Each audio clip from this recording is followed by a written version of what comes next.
La nuit de jeudi à vendredi et ce vendredi, bon, les nouvelles vont de gauche à droite entre l'État hébreu, le Hezbollah. Et il y a le ministre aussi des Affaires étrangères iranienne qui a fait le déplacement et qui était aujourd'hui à Beyrouth, capitale libanaise. Alors, pendant que l'Israël, de son côté, rapporte avoir frappé le Hezbollah libanais à la frontière entre le Liban et la Syrie, le Hezbollah affirme aussi avoir frappé une force de l'État hébreu dans le sud du pays. Voyons tout ça là ensemble. Nous sommes en période de conflit. Chacun y va, n'est-ce pas, de sa déclaration. Et donc, partagez la vidéo dans tous les groupes possibles. Mon but est de vous informer afin que vous sachiez exactement en temps réel ce qui se passe dans ce conflit du Moyen-Orient. Israël apporte avoir frappé le Hezbollah à la frontière entre le Liban et la Syrie. L'armée israélienne a indiqué vendredi avoir frappé dans la nuit des positions du Hezbollah libanais à la frontière entre le Liban et la Syrie. Un raid qui a entraîné la coupure de la route internationale entre les deux pays, selon l'agence de presse officielle ANI. Il dit ceci: des sites d'infrastructures adjacents au poste frontalier de Masna entre la Syrie et le Liban ont été frappés la nuit dernière, a indiqué l'armée dans un communiqué. En même temps, ça s'est passé la nuit de jeudi à vendredi aujourd'hui. Et aujourd'hui encore, le Hezbollah, qui a annoncé hier avoir frappé des positions de l'armée israélienne, et l'armée israélienne qui a reconnu que dans ce combat violent entre elle et le Hezbollah, ils ont perdu 8 de leurs S qui ont été envoyés au repos éternel. Donc ça veut dire que dans cette partie, les combats sont intenses. Le nord de l'Israël et le sud du Liban. Le Hezbollah affirme avoir visé à nouveau une force israélienne à la frontière dans le sud du Liban. Le Hezbollah a affirmé vendredi avoir lancé des obus d'artillerie et des roquettes contre une force israélienne qui s'avançait vers l'ouest du village frontalier de Yaroun dans le sud du Liban. La puissante formation pro-iranienne avait annoncé plus tôt avoir tiré à l'artillerie sur des militaires israéliens dans la zone de Maroun al-Ras, située, n'est-ce pas, du côté libanais de la frontière. Et alors, c'est pas tout. C'est pas tout parce que pendant que les Ouïzas affirment et réaffirment, réitèrent leur soutien indéfectible à l'Israël dans ses différentes offensives et dans ses différentes actions militaires, parce que selon Washington, l'Israël se défend. L'Israël a le droit de se défendre. Et donc, selon aussi les alliés de Liban, les alliés de la Palestine, Gaza, machin, tout ça là, ils disent aussi que leurs alliés ont le droit de se défendre et sont en train de se défendre. Et donc, nous qui observons la situation et qui analysons la situation, nous disons alors, donc, ça c'est de l'autodéfense. D'accord? C'est de la légitime défense de part et d'autre. Chacun déclare avoir se défendre. Et donc, dans sa défense, il y a des actions offensives. Et donc, ça veut dire tout simplement, pour mieux se défendre, il faut lancer des offensives. C'est ce qu'on est en train d'assister là. L'Israël qui lance des offensives dans le but de se défendre. Le Hezbollah aussi qui lance des offensives dans le but de se défendre. Et donc, offensive, nous nous retrouvons dans une guerre, mesdames et messieurs. Il ne faut pas qu'on se leurre, c'est ça la réalité.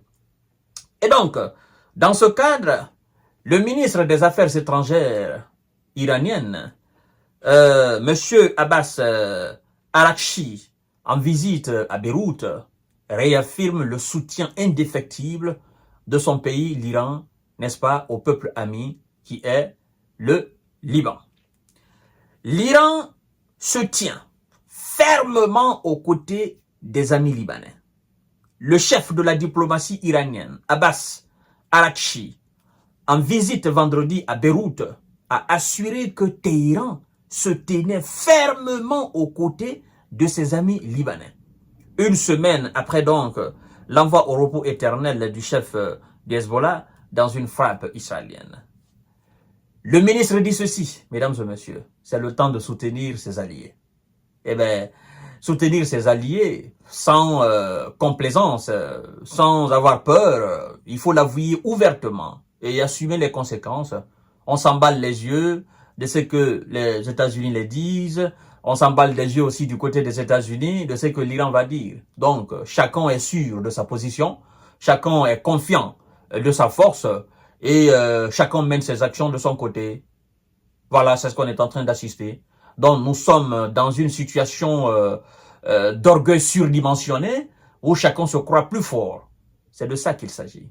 Et c'est ce qui est en train d'envenimer la situation. Personne ne veut prendre le dessus. Voilà. Chacun se tient debout stoïque sur sa position. Le ministre dit, je cite, « La République islamique d'Iran a toujours soutenu le Liban. Elle a été et elle reste en soutien des chiites libanais et du Hezbollah », a déclaré Abbas Araghchi aux journalistes. En même temps, le ministre va plus loin pour parler effectivement des efforts d'un cessez-le-feu. Comme Washington le fait, Washington et ses alliés le font, en fournissant du matériel militaire, en apportant de l'aide massive à leur allié qui est l'État hébreu, ben, l'Iran fait la même déclaration. Ben, en fait, l'Iran est en train de prendre Washington à contre-pied, à son propre jeu. Vous dites que vous êtes favorable pour un cessez-le-feu. Vous dites que vous êtes en train de travailler pour un cessez-le-feu de 20 jours afin de voir clair à la situation. Nous aussi, Iraniens, alliés du Liban et du Hezbollah, nous sommes aussi favorables, effectivement, à ce cessez-le-feu. Mais l'Iran a des conditions. Et ce sont ces conditions que nous allons parler, mesdames et messieurs. L'Iran soutient les efforts pour un cessez-le-feu simultané au Liban et à Gaza. Le ministre dit, Téhéran soutient les efforts pour un cessez-le-feu simultané avec Israël au Liban et dans la bande de Gaza, a annoncé vendredi le ministre iranien des Affaires étrangères lors d'une conférence de presse à Beyrouth, au Liban. Il dit, je cite, mesdames et messieurs, partagez la vidéo dans tous les groupes aussi parce que c'est très important. Le ministre dit, nous soutenons les efforts pour un cessez-le-feu à condition que, voilà, il pose les conditions, à condition que, premièrement, les droits du peuple libanais soient respectés et qu'ils soient acceptés par la résistance, a dit Abbas Araghchi, en référence au Hezbollah. Deuxièmement, il doit intervenir simultanément avec un cessez-le-feu à Gaza. C'est-à-dire, le ministre veut dire tout simplement, nous sommes parfaitement d'accord et nous soutenons un cessez-le-feu. Mais nous avons deux conditions. On ne peut pas avoir un cessez-le-feu au Liban et ne pas demander le même cessez-le-feu dans la bande de Gaza. Donc, ceux qui veulent et ceux qui sont en train de travailler dans l'ombre pour un cessez-le-feu au Liban, il faudrait qu'ils comprennent aussi que nous voulons le même cessez-le-feu dans la bande de Gaza. Sans quoi, ben, nous ne sommes pas d'accord et nous ne serons pas d'accord. Nous allons continuer nos actions. Il faut qu'ils soient conscients de cela. Alors, c'est quand même une situation, comme je disais aujourd'hui, une situation très complexe. Regardez un peu. La France soutient le Liban. La France ne veut pas qu'il y ait de guerre au Liban. Et donc, la France soutient le Liban. Et vous allez vous dire, mais pourquoi et comment la France peut soutenir le Liban? L'Israël soutient le Liban, la France condamne l'Iran. Non, non. Comment la France peut soutenir effectivement le Liban? L'Iran soutient le Liban et la France condamne l'Iran. C'est la géopolitique. C'est la géopolitique. Sinon, comme on le dit souvent, l'ami de ton ami, c'est ton ami. Si l'Iran est l'ami de Liban et que la France est amie à Liban, la France était censée être l'ami de l'Iran. C'est ça la logique, n'est-ce pas? La France ne peut pas être l'ami de Liban, l'Iran est l'ami de Liban et que la France et l'Iran soient des amis. Soit des ennemis du moins, c'est ce que je veux dire. Mais je pense que vous comprenez. En fait, nous sommes dans la géopolitique. Nous sommes dans la géostratégie. Vous comprenez? La France est amie de Liban, soutient le Liban. En même temps, la France est soutien de l'Israël. Et donc, puisque la France est soutien de l'Israël, forcément, tous ceux qui sont soutiens à l'Israël sont des ennemis de l'Iran. Évidemment, la France fait partie de ce bloc qui veut voir l'Iran tomber, qui veut terrasser le Liban, l'Iran. Et donc, il faudrait aussi que la France soit dans le même mouvement d'ensemble. Mais s'il n'y avait pas Israël, évidemment que la France et l'Iran seraient des amis, parce qu'ils soutiennent en même temps le même pays, dans le même creux de ce monde-là. Mesdames et messieurs, la géostratégie et la géopolitique, si vous n'êtes pas doué, sincèrement, vous allez vous embourber tout seul dans les sujets au fait. Donc, la France ne veut pas lâcher le bloc des États-Unis. Sinon, ce serait complètement être dans le bloc de la Russie. Parce que la Russie alliée de l'Iran, l'Iran qui est aussi ami de Liban, ben, la France qui soutient le Liban, la France va vouloir la France sera tout simplement, effectivement, amie et alliée de l'Iran, donc alliée de la Russie. Mais non, c'est pas le cas. Vous voyez? Donc, on continue de vous soutenir. On apporte un soutien à l'Israël à droite. On apporte aussi un soutien au Liban à gauche. Donc, voilà, comme ça, qu'est-ce qu'on fait? Notre soutien d'ici et notre soutien d'ici sont opposés et donc nous soutenons les deux et on les dit, allez-y, faites la guerre. C'est ça, mesdames et messieurs. La situation est très compliquée. Et c'est pourquoi ils demandent tout simplement un cessez-le-feu. Nous allons y revenir parce qu'il y a d'autres informations à donner. Partagez la vidéo dans tous les groupes possibles. Merci.